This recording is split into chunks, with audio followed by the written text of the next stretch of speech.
तो आज हम कक्षा 10वीं का पार्ट 5 जो है समांतर श्रेणियाँ का प्रश्नावली 5.1 हल करेंगे। उससे पहले हम समांतर श्रेणी के बारे में थोड़ा कुछ जान लेते हैं। समांतर श्रेणी का व्यापक रूप सबसे पहले देखें।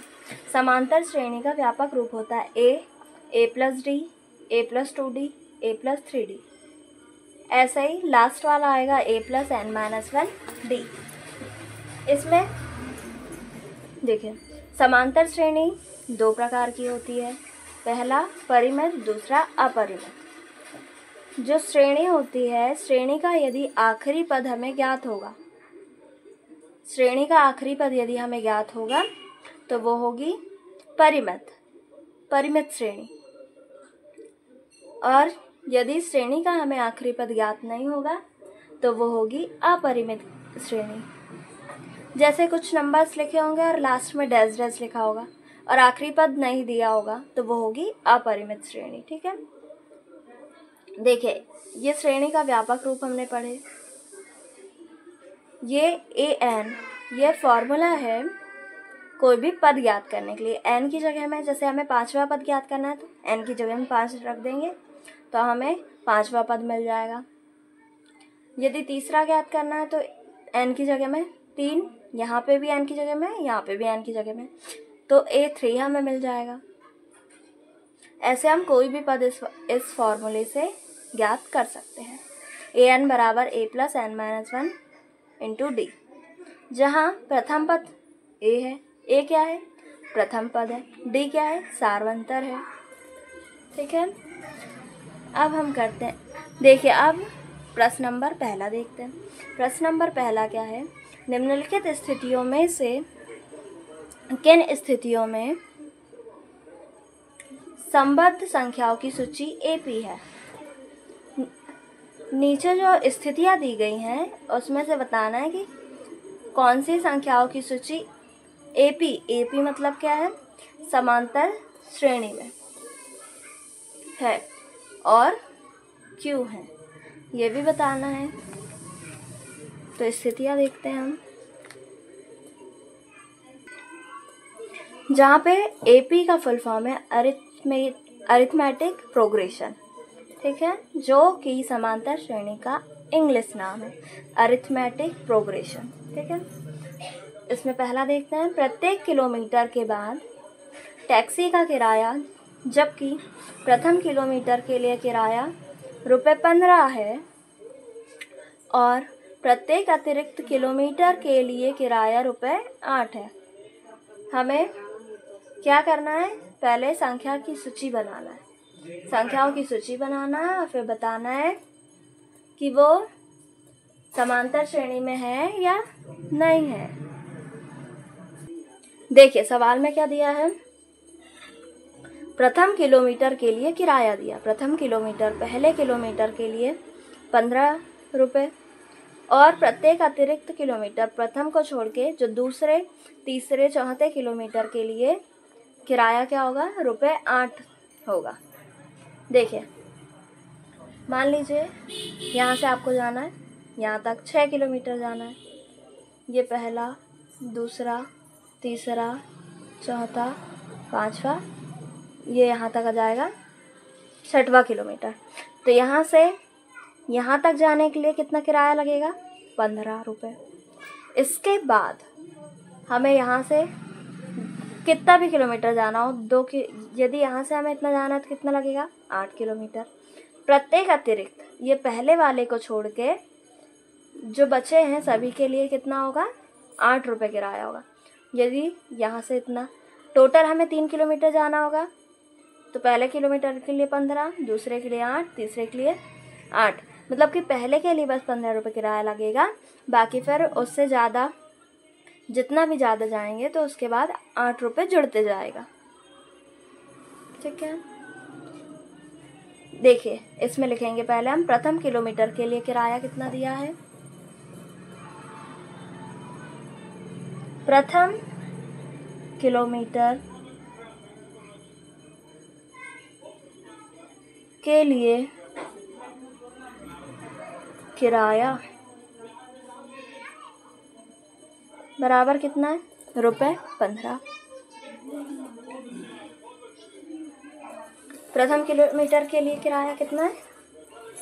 ₹15।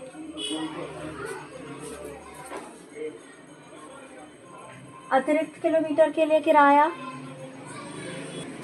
अतिरिक्त किलोमीटर के लिए किराया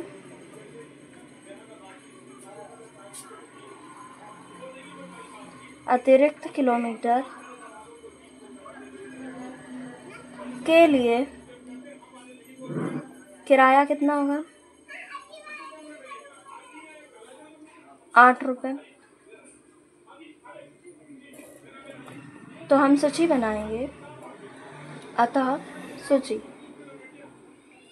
क्या बनेगी? पहले किलोमीटर के लिए 15, दूसरे के लिए 15 + 8 हो जाएगा, तीसरे के लिए 15 + 8 + 8 हो जाएगा। इसके बाद 8 फिर से जुड़ जाएगा, तो ये हो गई पहले 15 में 8 जोड़ेंगे 23, फिर 31, फिर 39। ये बन गई हमारी सूची। अब हमें पता करना है कि ये समांतर श्रेणी में है, एपी में है या नहीं है। तो इसके लिए हम क्या करेंगे? सारवंतर डी निकालेंगे। और डी हम कैसे निकालते हैं? ये हो गया हमारा ए, ये हो गया, ये पहला होगा A1, A2, A3, A4। तो हम क्या करेंगे? सारवंतर जब भी हमें निकालना होता है तो हम बाद वाले पद से पहले वाले पद को घटाते हैं। सारवंतर निकालने के लिए क्या करते हैं? बाद वाले पद से पहले वाले पद को घटाते हैं। सारवंतर यहाँ का D1 जब निकलेगा तो A2 - A1 करेंगे। A2 - A1, A2 क्या हमारा 23 माइनस A1 क्या है 15, क्या आ जाएगा? सारवंतर D1 8। अब हम D2 निकालेंगे। सारवंतर D2 बराबर क्या होगा? A3 - A2। A3 का मान देखेंगे क्या है? A3 का मान 31 और A2 का मान 23। 31 माइनस 23 करेंगे,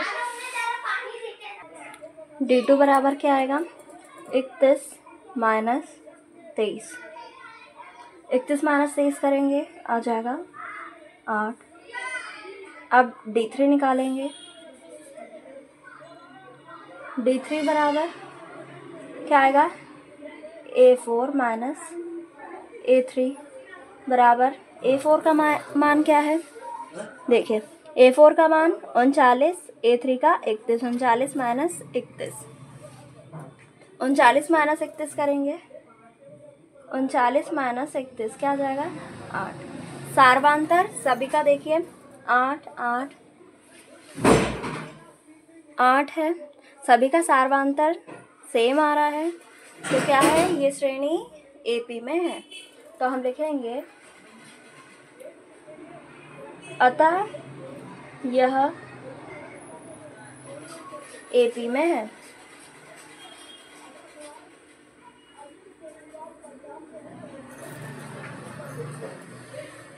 अब करेंगे हम दूसरा सवाल।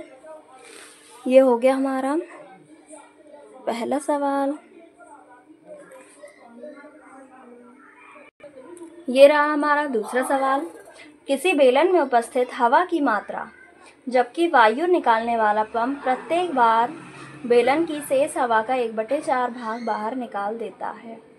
एक बेलन की बात की जा रही है जिसमें हवा जो है वो निकाला जा रहा है, जबकि वायु निकालने वाला पंप, उसमें एक पंप लगा है जिससे हवा बाहर निकल रही है। और प्रत्येक बार बेलन में जितनी हवा होती है, बेलन में जितनी हवा होती है उसका 1/4 गुना वो बाहर निकाल देता है। तो हम इसे हल करते हैं। हमें पता तो है नहीं है कि बेलन में कितनी हवा है, तो हम मान लेंगे, माना बेलन में हवा की मात्रा, माना बेलन में हवा की मात्रा कितनी? 1 मान लेते हैं। हमने मान लिया कि बेलन में हवा की मात्रा 1 है। प्रश्नानुसार देखिए, बेलन में जो हवा की मात्रा होती है उसका कितना निकालता है? 1/4 भाग बाहर निकाल देता है। बेलन की शेष हवा का 1/4 भाग बाहर निकालता है। ठीक, तो A2 बराबर क्या होगा? A2 बराबर, देखो, बेलन में कितनी हवा है? 1। इसका कितना भाग? 1/4 भाग। बेलन में शेष हवा 1 है, इसका 1 का 1/4 भाग निकाल लेता है। तो क्या आ जाएगा? 1 माइनस 1/4, 4 माइनस 1/4 बराबर 3/4। A2 बराबर क्या आ गया? 3/4। देखिए, अब A3 निकालेंगे तो A3 के लिए क्या होगा? शेष हवा कितनी होगी? जब इतनी निकल जाएगी, 1 का 1/4 गुणा 1 में से निकल गया, तो अब शेष हवा इतनी बची है। तो अब क्या करेंगे? 3/4 माइनस 3/4 का कितना? 1/4 गुणा निकलेगा। तो A3 बराबर कितना आएगा? 4 चौके, LCM क्या हो जाएगा? 16। यहाँ पे 4 चौके 16, 3 में 4 का गुणा करना पड़ेगा, 4 तिया 12 माइनस 3 बराबर क्या आ जाएगा? 9/16। ये आ गया हमारा A3। अतः सूची लिखेंगे। सूची क्या बनी? 1/,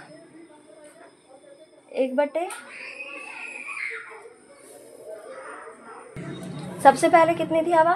1। फिर A2 क्या आया? 3/4। फिर A3 क्या आया? 9/16। ये हो गया A1, A2, A3। अब हम क्या निकालेंगे? AP में है या नहीं पता करने के लिए सारवंतर D1 बराबर क्या आ जाएगा?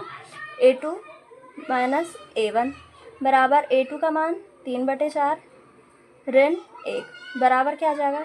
देखिए, LCM 4, 3 ऋण यहाँ पे गुणा हो जाएगा 4 का, क्या आ जाएगा? ऋण 1/4। ये आ गया D1 का मान। अब हम D2 निकालेंगे, सारवंतर D2 बराबर क्या हो जाएगा? A3 माइनस A2 बराबर A3 का मान क्या है? 9/16 माइनस A2 का मान क्या है? 3/4। LCM लेंगे, क्या आ जाएगा? 16, 9, इसका LCM इसके बटे में ऑलरेडी 16 है तो 9 का 9 ही रहेगा, माइनस यहाँ पे 4 को 16 बनाने के लिए 4 का गुणा करना पड़ेगा, इसलिए 3 में 4 का गुणा करेंगे, 4 तिया 12, 12 में से न जाएगा, ऋण 3/16 आ जाएगा। देखिए, जो D1 है वो D2 के बराबर नहीं है। D1 is not equal to D2। D1 D2 के बराबर नहीं है, अतः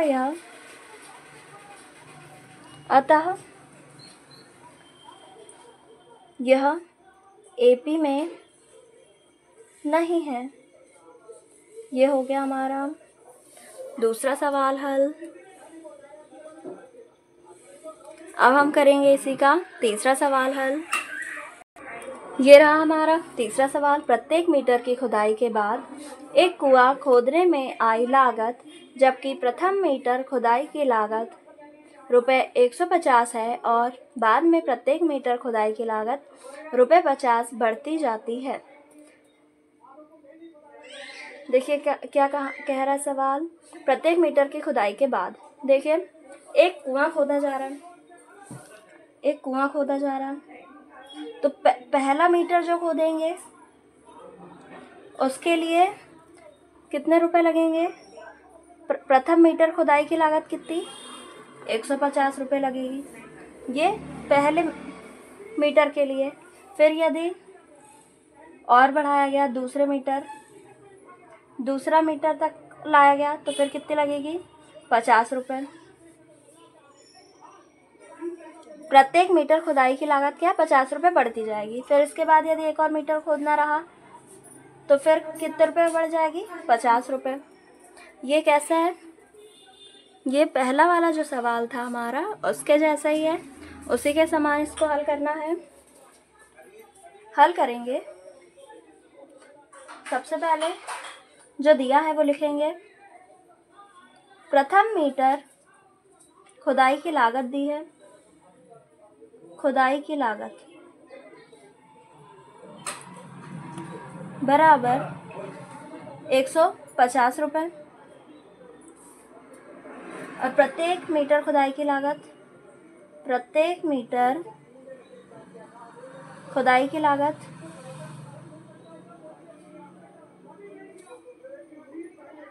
बराबर ₹50। तो सूची क्या बनेगी? अतः सूची सबसे पहले 150 रुपये, फिर 150 में 50 रुपये जुड़ जाएगा, फिर 150 में ये पहले लिखेंगे 150 + 50, फिर इसमें 50 रुपये जुड़ जाएगा, फिर अगला 150 में 2 बार 50 इधर जुड़े हैं, एक और 50 जुड़ जाएगा। तो हमारी सूची बन जाएगी 150, 200, 250,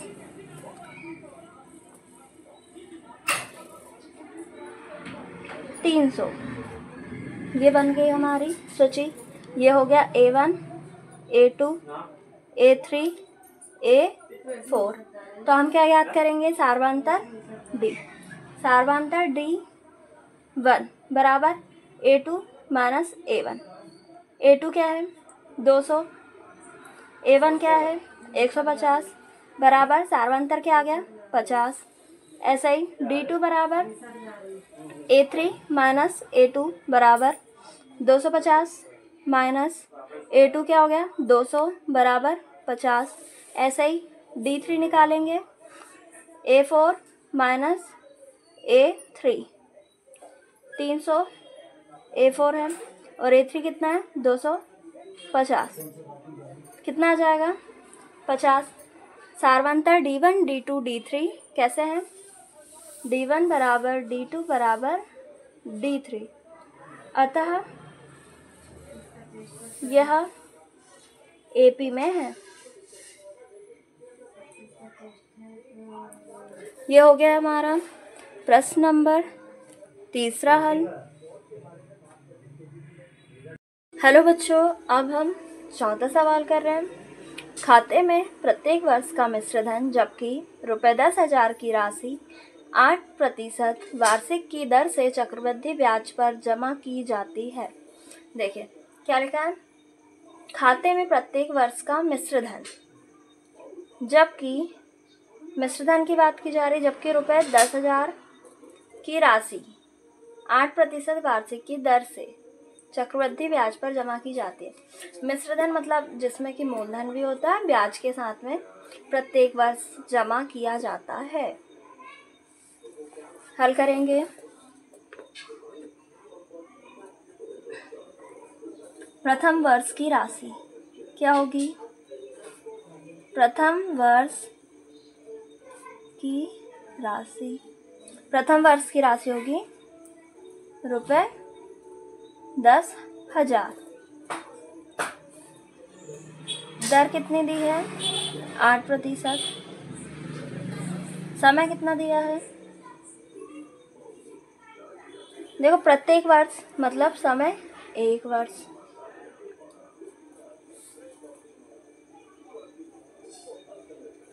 दूसरे वर्ष की राशि के लिए ब्याज निकालेंगे।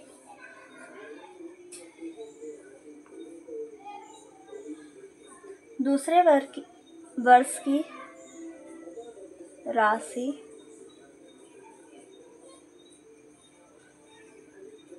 का ब्याज। देखो ब्याज बराबर क्या होता है, मूलधन गुणित दर गुणित समय बटे में 100।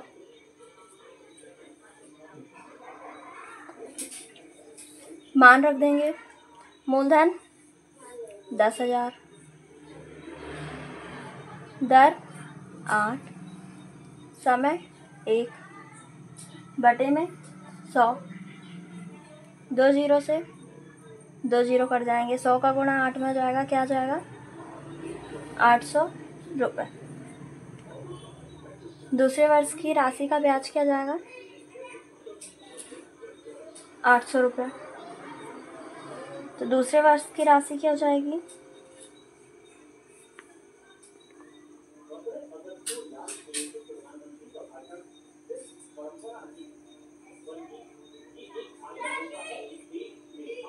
के लिए ब्याज होगा यहाँ पे, राशि के लिए ब्याज। दूसरे वर्ष की राशि क्या हो जाएगी, पहले 10,000 में ब्याज को जोड़ेंगे क्योंकि मिश्र धन जमा करते हैं ना। अभी मिश्र धन हमने पढ़ा है कि प्रत्येक वर्ष का मिश्र धन निकालना है। तो 10,000 मिश्र धन बराबर मूलधन धन ब्याज होता है। 10,000 में 800 जोड़ेंगे, 10,800 रुपये हो गए। अब तीसरे वर्ष की राशि के लिए ब्याज या का ब्याज, दोनों ही सही है।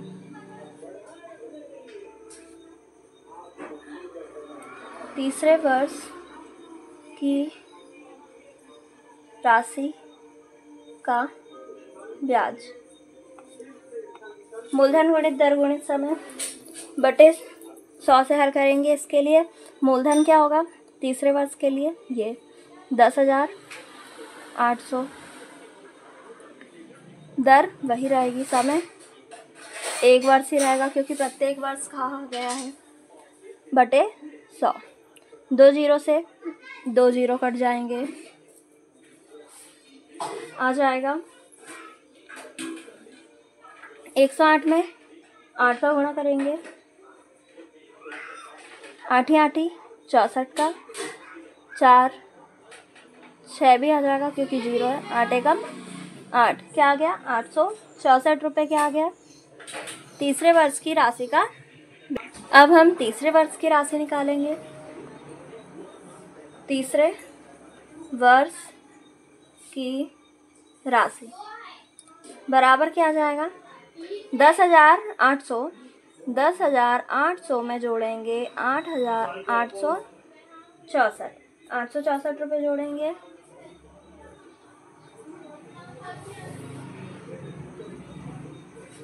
क्या आ जाएगा 11,664। सूची बन जाएगी हमारी। अतः सूची बराबर, सूची क्या बनेगी, सबसे पहले 10,000, फिर 10,800, फिर 11,664। अब हम क्या करेंगे, ये हो गया A1, ये A2, ये हो गया A3। सारवंतर D निकालेंगे, D1 निकालेंगे। D1 बराबर A2 माइनस A1 बराबर, देखो 10,800 माइनस 10,000 बराबर क्या जाएगा 800। ऐसे ही D2 निकालेंगे, D2 बराबर A3 माइनस A2 बराबर 11,664 माइनस 1,800 बराबर 800 आ जाएगा। सारवंतर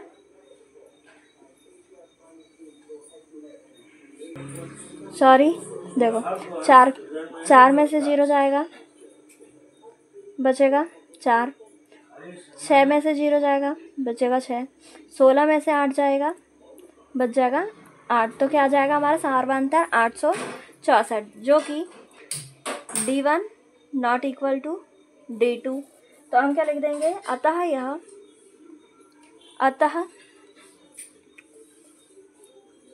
यह एपी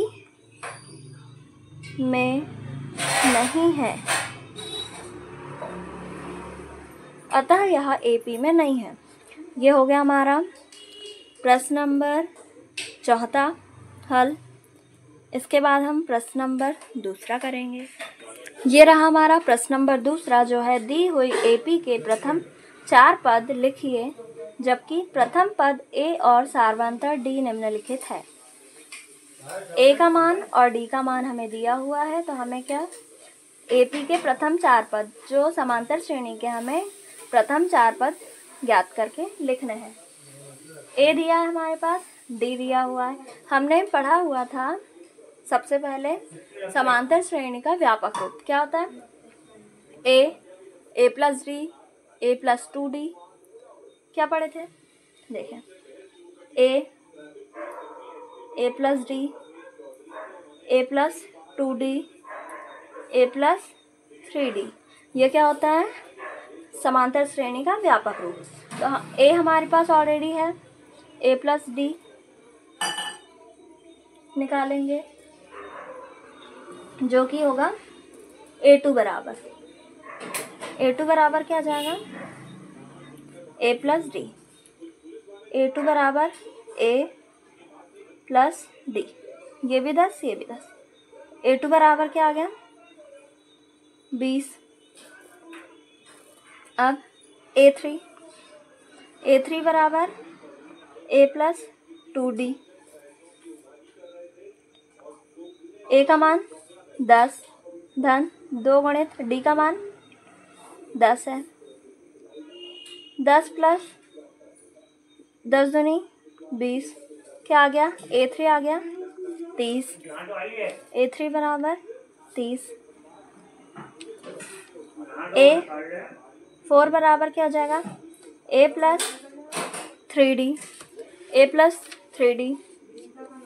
ए का मान 10 धन 3 गुणित डी का मान 10। 10 धन 3 धाम 30। 30 में 10 को जोड़ेंगे क्या आ जाएगा, 40। ये आ गया A4 का मान। तो उत्तर में लिख देंगे, अतः प्रथम 4 पद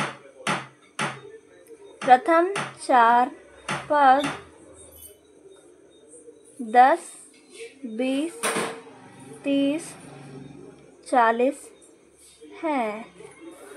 ये हो गया हमारा प्रश्न नंबर पहला हल। अब हम प्रश्न नंबर 2 हल करेंगे।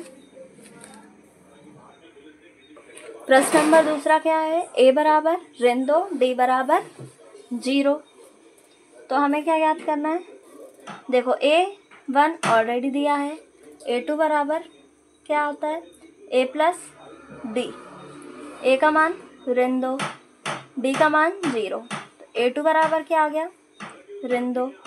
अब A3 निकालेंगे, A3 बराबर ए प्लस 2डी बराबर ए का मान ऋण 2 प्लस 2 गुणित डी का मान 0। क्या आ गया, ऋण 2 धन 0, ऋण 2 आ गया हमारा A3 का मान। ऐसे ही A4 का मान ए प्लस 3डी क्या जाएगा, ऋण 2 धन 3 गुणित 0। तो क्या जाएगा, ऋण 2। A4 का मान भी क्या आ गया है, ऋण 2। तो हम उत्तर लिख देंगे। देखिए इसमें A1 का मान भी ऋण 2 ही है, सारे ऋण 2 ही मिले हमें। तो हम लिखेंगे, ये डायरेक्ट भी लिख सकते हैं, चलो लिख ही देते हैं। अतः प्रथम 4 पद ऋण 2, ऋण 2, ऋण 2, ऋण 2 है। यह हो गया हमारा दूसरा सवाल हल। अब हम करेंगे तीसरा सवाल हल। ये रहा हमारा तीसरा सवाल। इसमें भी हमें देखो A1 दिया, ए का मान दिया 4, फिर डी का मान दिया है ऋण 3।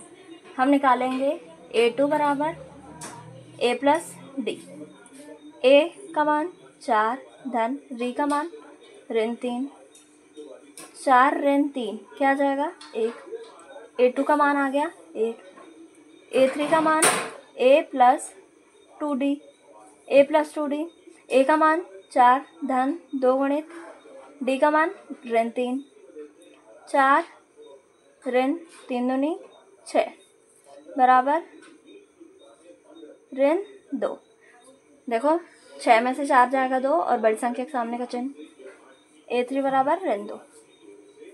A4 बराबर A+3D बराबर A का मान 4 धन 3 गुणित D का मान ऋण 3, 4 धन ऋण 3 तिया 9, 9 में से 4 जाएगा, क्या जाएगा ऋण 5, क्योंकि बड़ी संख्या के सामने ऋण का चिन्ह है।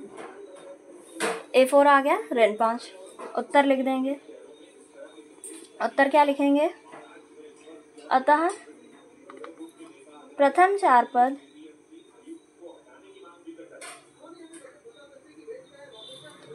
पहला क्या था 4, 1 ऋण 2 ऋण 5 है। ये हो गया हमारा तीसरा सवाल हल। ये रहा हमारा चौथा सवाल। क्या करेंगे? A बराबर ऋण 1 दिया है, D बराबर 1/2 दिया है। A2 याद करेंगे। A2 बराबर A+D बराबर A का मान ऋण 1 धन D का मान 1/2। LCM लेंगे, 2 आ जाएगा। इसके बटे में 1 है, 1 में 2, 1 को 2 बनाने के लिए किससे गुणा करना पड़ेगा? 2 से, इसलिए 1 में गुणा कर देंगे 2 का। 2 एकम 2 धन 1 ऋण 2 धन 1 क्या जाएगा? ऋण 1/2। धन ऋण होगा, धन ऋण होगा, घटाएंगे जरूर, लेकिन बड़ी संख्या के सामने का चिन्ह ऋण है तो ऋण आ जाएगा। A2 बराबर आ गया ऋण 1/2। अब A3 निकालेंगे। A3 बराबर A+2D। A का मान ऋण 1 धन 2 गुणित D का मान 1/2। 2 से 2 कट गया तो क्या आ जाएगा? A3 का मान ऋण 1। अब हम निकालेंगे A4 का मान। A4 का मान निकालेंगे। A4 बराबर A+3D बराबर A का मान ऋण 1 धन 3 गुणित D का मान 1/2 ऋण 1 धन 3/2। LCM लेंगे, क्या जाएगा? 2, यहाँ आ जाएगा ऋण 2 धन 3 बराबर में क्या आ जाएगा? देखो ऋण 2 धन 3 है, घटाएंगे, 3 में से 2 गया 1/2। बड़ी संख्या के सामने प्लस का चिन्ह आ गया 1/2। A4 का मान। उत्तर लिख देंगे। उत्तर अतः प्रथम 4 पद पहला तो ऋण 1 दिया है, ऋण 1। दूसरा क्या है? ऋण 1/2। तीसरा ऋण 1। चौथा 1/2 है। ये हो गया हमारा प्रश्न नंबर 4 हल। अब हम करते हैं इसी का 5वां। ये रहा हमारा 5वां सवाल हल। देखो A दिया है, D दिया। A का मान ऋण 1.25, D का मान ऋण 0.25 दिया है। क्या करेंगे? A2 बराबर, A2 ज्ञात करने के लिए A2 बराबर A+D। A का मान ऋण 1.25 धन D का मान ऋण 0.25 ऋण 1.25 ऋण 0.25। देखो यहाँ पे दशमलव के बाद 2 संख्या, यहाँ पे दशमलव के बाद 2 संख्या। बड़ी संख्या ये है, ऋण और ऋण क्या होगा? धन होगा, लेकिन चिन्ह क्या आएगा? ऋण ही आएगा। 5 में 5 जुड़ेगा, क्या जाएगा? 10, 10 का 0। 10 का शून्य, हाथ आ गया 1, 2 और 2 4, 4 में 1 जोड़ेंगे 5 आ जाएगा। फिर दशमलव लगा देंगे, 1 में 0 को जोड़ेंगे आ जाएगा 1। तो क्या आ गया, A2 बराबर ऋण 1.50, या फिर ये भी देख सकते हैं 1.25 है या 25, यहाँ पे 0.25, ये हो गया। इसमें इसको जोड़ लिए, ये आ गया। यदि आपको ऐसे जोड़ते नहीं बनता है तो आप एक के नीचे एक लिख लेंगे, फिर जोड़ सकते हैं। अब A3 बराबर A + 2D, A का मान ऋण 1.25 धन 2 गुणित D का मान ऋण 0.25 बराबर ऋण 1.25 धन और ऋण क्या हो जाएगा, ऋण 2 का गुणा करेंगे, 2 पंचे 10 का शून्य, हाथ आया 1, 2 दूनी 4 और 1 5, दशमलव का दशमलव, 0 का 0, 0 में 2 का होगा तो 0 ही आएगा इसलिए। अब ऋण और ऋण क्या होगा, धन, और चिन्ह क्या आएगा, ऋण ही आएगा। 5 में 0 को जोड़ेंगे, देखो यहाँ पे दशमलव के बाद 2 संख्या है, यहाँ पे दशमलव के बाद 2 संख्या है, तो बराबर जोड़ देंगे। 5 में 0 जुड़ेगा 5 आ जाएगा, 2 में 5 जुड़ेगा 7 आ जाएगा। फिर दशमलव 1 में 0 जुड़ेगा 1, क्या आ जाएगा, 1.75। ये रहा हमारा A3 का मान। अब A4 निकाल लेंगे। A4 बराबर A + 3D बराबर A का मान ऋण 1.25 धन 3 गुणित D का मान ऋण 0.25 बराबर ऋण 1.25 धन ऋण हो जाएगा, धन ऋण हो जाएगा। 3 का गुणा 5 में करेंगे, 3 5 है 15 का 5, हाथ आया 1, 3 दूनी 6 में 1 जोड़ेंगे 7 हो जाएगा। फिर दशमलव का दशमलव, 3 शून्य 0, ऋण और ऋण धन हो जाएगा, और चिन्ह क्या आएगा, ऋण का ही आएगा। 5 और 5 10 का शून्य, हाथ आया 1, 7 और 2 9, और जो 1 था 10 का शून्य, हाथ आया 1, दशमलव का दशमलव, जो 1 आया था उसको 1 में जोड़ देंगे 2 में 0 जोड़ेंगे 2 ही आ जाएगा। तो क्या आ गया हमारा, A4 का मान आ गया ऋण 2। तो हम अब उत्तर लिख देंगे। अतः प्रथम 4 पद क्या होंगे, ऋण 1.25, ये पहले से दिया था। अब A2 का मान क्या, ऋण 1.50, A3 का मान ऋण 1.75, A4 का मान ऋण 2 है।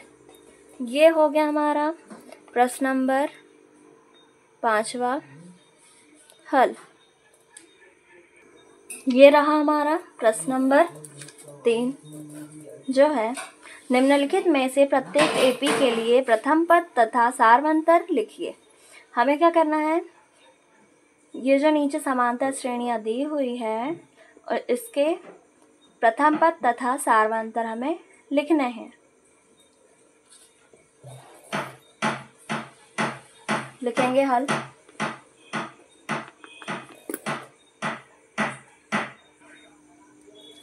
ये रहा पहला सवाल, 3 1 ऋण 1 ऋण 3 डैश डैश डैश। ये हमें एक समांतर श्रेणी दी है, इसका हमें प्रथम पद और सारवंतर ज्ञात करना है। तो प्रथम पद कौन सा होगा, ये 3। तो हम क्या लिखते हैं, प्रथम पद बराबर क्या है देख के पता चल रहा है श्रेणी 3। अब सारवांतर डी बराबर कैसे निकालते हैं, A2 माइनस A1। तो ये A2 1 ऋण A1 3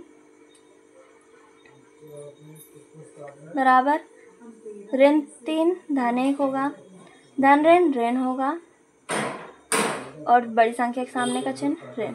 3 में से 1 गया 2, डी बराबर ऋण 2। उत्तर लिख देंगे ए बराबर 3 प्रथम पद ए होता है और डी बराबर ऋण 2, कॉमा लगा के। ये हो गया पहला सवाल हल।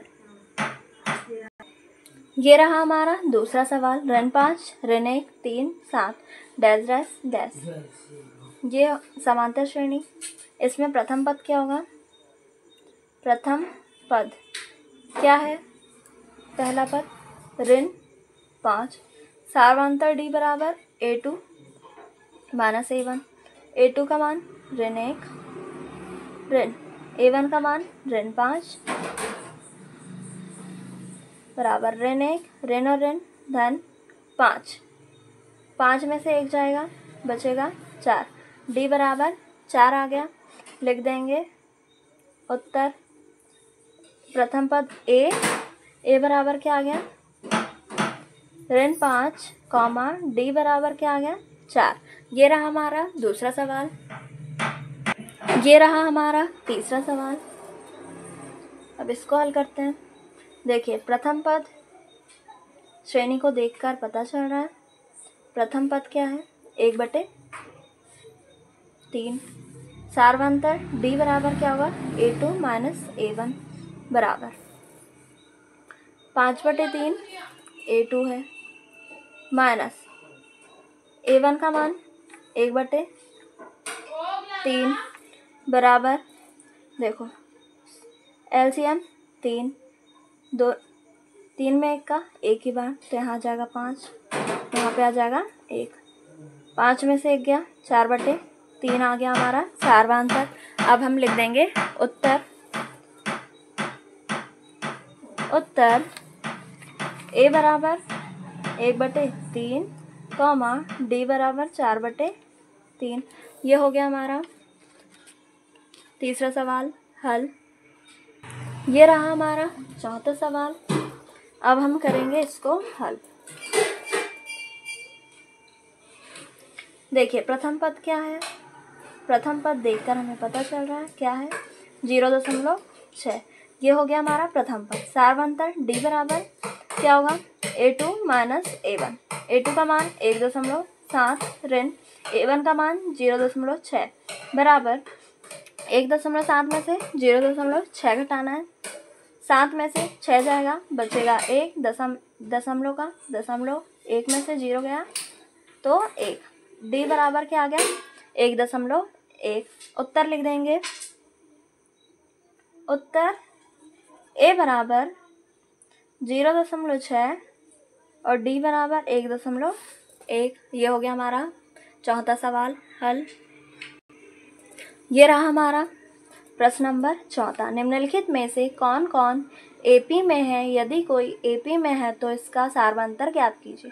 पहले हमें जो श्रेणी दी है वो बताना है कि कौन सी AP में है, और यदि AP में है तो फिर सारवांतर ज्ञात करना है और इनके 3 और पद लिखना है, इनके 3 और पद लिखने हैं। ये रहा हमारा पहला सवाल 2 4 8 16 कॉमा डैश डैश। इसको हल करेंगे।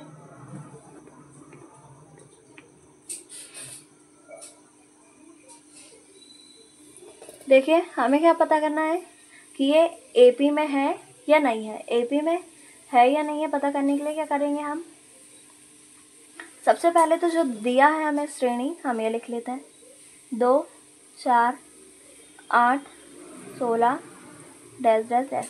देखो ये हो गया हमारा A1 A2 A3, ये हो गया A4। प्रथम पद क्या होगा 2, प्रथम पद 2 है डी बराबर, जब हम सार्वधातुक डी निकालेंगे तब हमें पता चलेगा डी, जैसे D1 है, डी के मान यदि अलग अलग मिलेंगे तो AP में नहीं होगा, और यदि डी का मान सभी में बराबर मिलेगा तो वो AP में होगी। ठीक है, D1 बराबर A2 माइनस A1। A2 क्या है 4 माइनस A1 2। D1 बराबर 2। अब निकालते हैं D2। D2 बराबर A3 माइनस A2। A3 क्या है 8 माइनस A2 बराबर 4। D बराबर आ गया D2 बराबर 4। अब निकालेंगे हम D3। D3 बराबर A4 माइनस A3 बराबर A4 क्या है 16 माइनस 8, कितना बचा 8। D3 आ गया 8। D3 आ गया 8। देखो D1 D2 और D3 जो कि बराबर नहीं है। D1 not equal to D2 not equal to D3, तो ये AP में है क्या, नहीं है। तो हम लिख देंगे उत्तर यह AP में नहीं है। यह हो गया हमारा प्रश्न नंबर पहला हल। अब हम करेंगे इसी का दूसरा। ये रहा हमारा दूसरा सवाल। 2 5/2 3 7/2 कॉमा डेल्टा। सबसे पहले हम श्रेणी लिख लेंगे 2 5/2 3 7/2 डैश डैश डैश। ये हो गया हमारा A1 A2, ये A3 और ये हो गया A4। प्रथम पद A बराबर क्या हो गया 2, A बराबर 2 हो गया। D बराबर ज्ञात करेंगे हम A2 minus A1। A2 minus A1 क्या होगा 5/2 माइनस 2, 5/2 ऋण 2 बराबर, देखो 5/2 है, LCM लिए 2, ये ले लिए LCM 2, तो यहाँ तो इसके बटे में 2 है तो यहाँ 5 ही रहेगा। ऋण इसके बटे में 2 नहीं है तो इसमें गुणा हो जाएगा, 2 दूनी 4। 5 माइनस 4/2 क्या आ गया 1/2। ये हुआ D1। अब D2 निकालते हैं। D2 क्या होगा A3 माइनस A2 बराबर, देखिए A3 क्या है 3 माइनस A2 क्या है 5/2। LCM लेंगे क्या आ जाएगा 2, इसके बटे में 2 नहीं है, इसमें गुणा हो जाएगा 2 से, 2 दिया 6 ऋण 5, 6 ऋण 5 1/2। अब हम D3 निकालते हैं। D3 बराबर A4 माइनस A3 बराबर 7/2 ऋण 3, 7/2 ऋण 3 बराबर, LCM लेंगे आ जाएगा 2, 7 ऋण इसके बटे में 2 नहीं है तो इसमें गुणा हो जाएगा, क्या आ गया हमारा 1/2। D1 बराबर D2 बराबर D3, अतः यह AP में है। ये AP में है तो हमें क्या करना है, इसके आगे के 3 पद और निकालने हैं। इसके आगे के 3 पद और निकालने, देखिए A1 A2 A3 और A4 तो दिया है, हमें A5 A6 और A7 निकालना है। तो हम सबसे पहले निकाल रहे हैं A5 बराबर क्या होगा, हमने पढ़ा था AN बराबर A plus N minus 1D। तो A5 का बराबर क्या हो जाएगा A प्लस 4D। ए का मान क्या है 2 प्लस 4, डी कितना निकला हमारा सार्वांतर 1/2, गुणा करेंगे 2 धन 2 दूनी 4, 2 धन 2 4, ए 5 का मान आ गया 4। अब ए 6 का मान, ए 6 बराबर ए प्लस 5d होगा। ए का मान 2 धन 5 गुणित डी का मान 1/2, दोनों का एलसीएम लेंगे, क्या हो जाएगा 2, 2 का गुणा 2 में हो जाएगा 4 धन 5, ए 6 क्या आ जाएगा हमारा 9/2।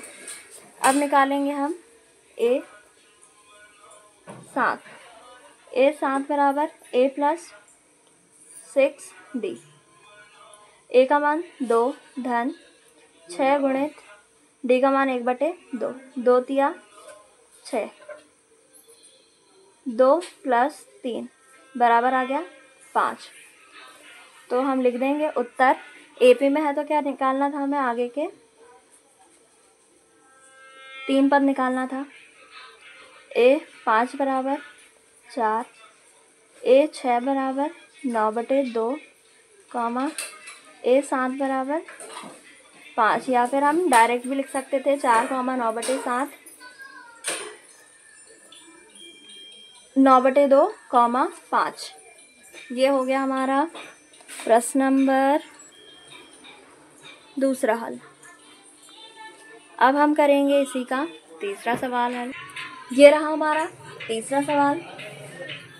सबसे पहले हम क्या करते हैं, जो श्रेणी दी होती है उसे हम लिखते हैं। ऋण 1.2, ऋण 3.2, ऋण 5.2, ऋण 7.2, डैश डैश डैश। प्रथम पद ए बराबर क्या आ जाएगा ऋण 1.2। अब हम क्या करेंगे, सार्वंतर निकालेंगे पहले d1 बराबर क्या आ जाएगा a2 माइनस a1 बराबर a2 ऋण 3.2 ऋण a1 ऋण 1.2 बराबर ऋण 3.2 धन 1.2, ऋण और ऋण धन हो जाएगा, और धन और ऋण क्या होगा, ऋण होगा और बड़ी संख्या के सामने का चिन्ह आएगा। 2 में से 2 गया 0, 3 में से 1 गया 2, बड़ी संख्या के सामने कौन सा चिन्ह है, ऋण, तो ये आ गया हमारा ऋण 2। d1 बराबर, अब d2 a3 माइनस a2 बराबर a3 का मान ऋण 5.2 ऋण a2 ऋण 3.2 बराबर ऋण 5.2 ऋण और ऋण धन 3.2 बराबर, देखिए ऋण और धन ऋण होगा। 2 में से 2 गया 0, दशमलव का दशमलव 5 में से 3 गया 2, बड़ी संख्या के सामने चिन्ह ऋण, यह आ गया d2। देखिए d1 और d2 तो बराबर है, अब d3 भी निकाल लेते हैं। d3 बराबर a4 माइनस a3, a4 ऋण 7/2 ऋण 7.2 ऋण a3 ऋण 5.2 बराबर ऋण 7.2 ऋण और ऋण धन 5.2, घटाएंगे क्या आ जाएगा ऋण 2.0 बराबर ऋण 2, यह आ गया d3। देखो d1 बराबर है d2 के बराबर है d3 के, तो क्या हो गया, अतः यह काय में है, अतः यह AP में है। AP में है तो हमें क्या करना है, 4 पद दिए हैं, देखिए 4 पद दिए हैं, A5 निकालेंगे, A5 बराबर A प्लस 4D, ए का मान ऋण 1.2 धन 4 गुणित डी का मान ऋण 2 ऋण 1.2 धन ऋण हो जाएगा 4 दूनी 8 8 दशमलव के बाद लिख लेंगे, दशमलव लगा के 0 लिख लेंगे तो जोड़ने में आसानी होगी। देखें ऋण और ऋण धन होगा और चिन्ह क्या आएगा, ऋण ही आएगा।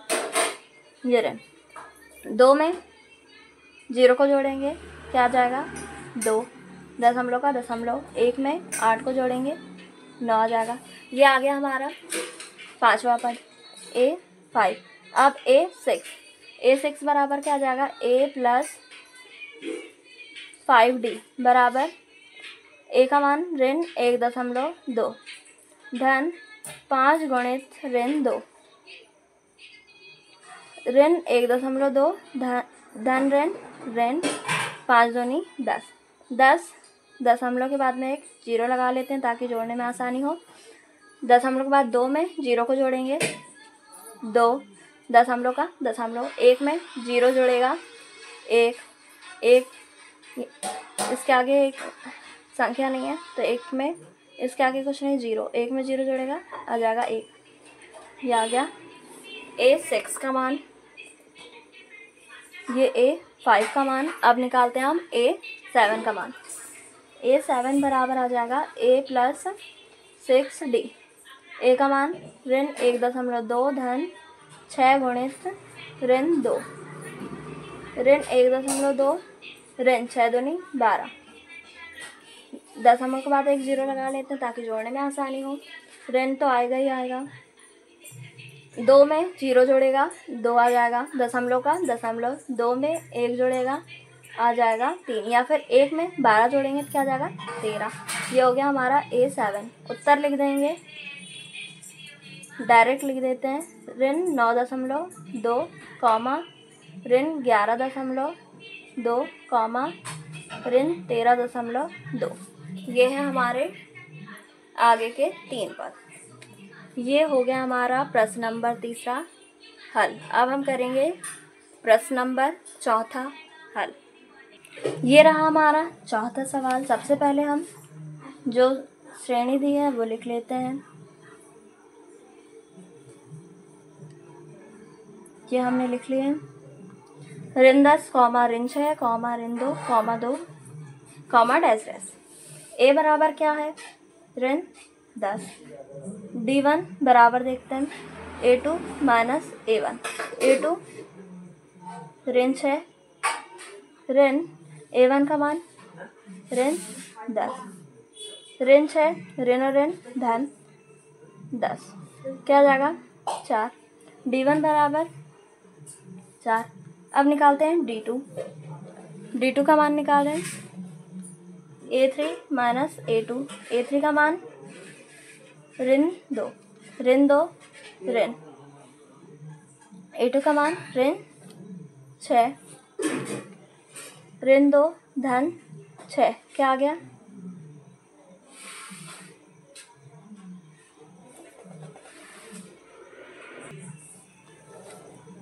4 ऋण 2 6 ऋण 2 आ गया 4। D1 बराबर है D2 के। आगे भी देखते हैं, देखो D3 बराबर होगा कि नहीं। D3 बराबर क्या आ जाएगा D3 बराबर A4 माइनस A3, 2 ऋण 2 ऋण और ऋण धन 2 और 2 4 हो जाएगा तो D1 बराबर D2 है। और D3 भी हमने देख ही लिया है कि बराबर है D3 के। अतः यह, या फिर डायरेक्ट ये नहीं भी लिखे तो हम लिख सकते हैं D1 बराबर D2 है, अतः यह AP में है। तो हम क्या करेंगे A5 बराबर निकालेंगे A प्लस 4D।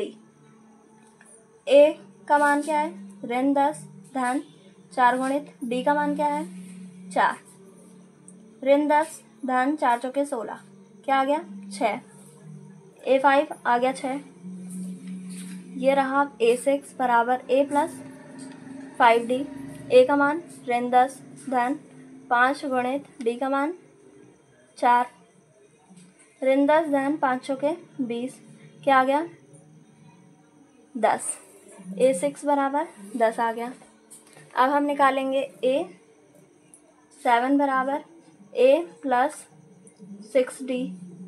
A का मान ऋण 10 धन 6 गुणित D का मान 4, ऋण 10 धन 6 चौके 24, 24 में से 10 माइनस होगा, क्या जाएगा 14। A7 का मान उत्तर लिख देंगे। उत्तर लिखेंगे A5 बराबर 6, A6 बराबर 10, A7 बराबर 14 है। ये हो गया हमारा प्रश्न नंबर 4 हल। इसके आगे के सवाल आपको ऐसे ही हल करने हैं। यदि आपको वीडियो पसंद आया हो तो लाइक करें, शेयर करें, सब्सक्राइब करें, जिससे आपको किसी आने वाले वीडियो की नोटिफिकेशन मिलते रहेगी और आपको हमारी हेल्प मिलती रहेगी। Thank you for watching.